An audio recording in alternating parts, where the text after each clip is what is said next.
The problem just seems to persist.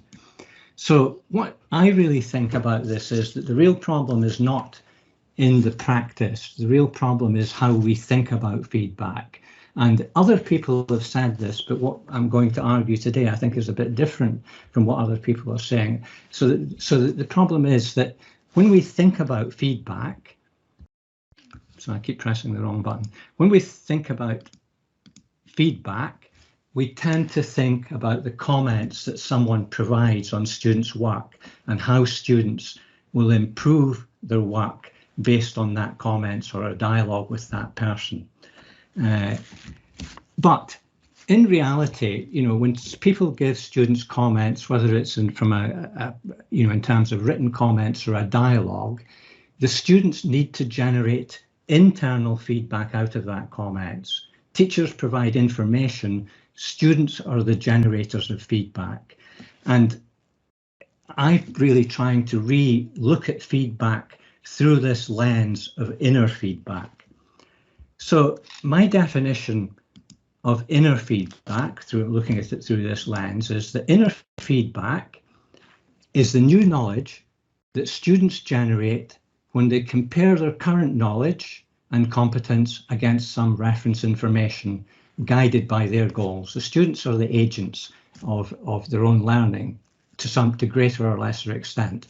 And this is my definition of feedback. The three concepts are important in that.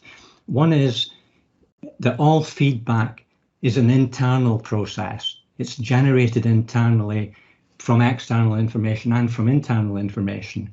Secondly, feedback always involves a comparison. The student, in order to learn from comments, students must compare the comments against their work and they generate the feedback. Thirdly, what students generate depends on where they start from, which means usually this means what work they've produced and what the reference information is.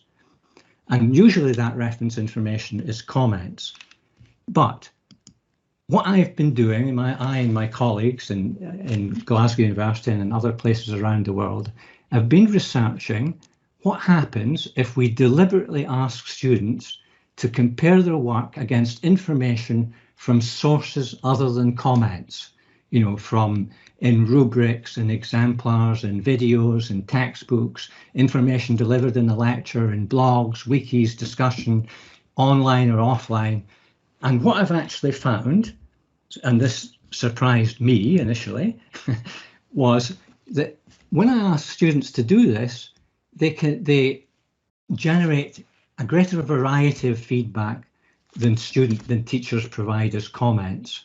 And often the feedback they provide, the feedback they generate themselves, at the very least complements the feedback that a teacher would provide.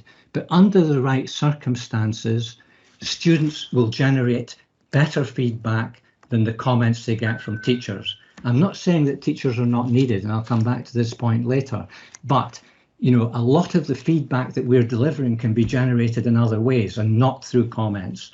And that's the main point there.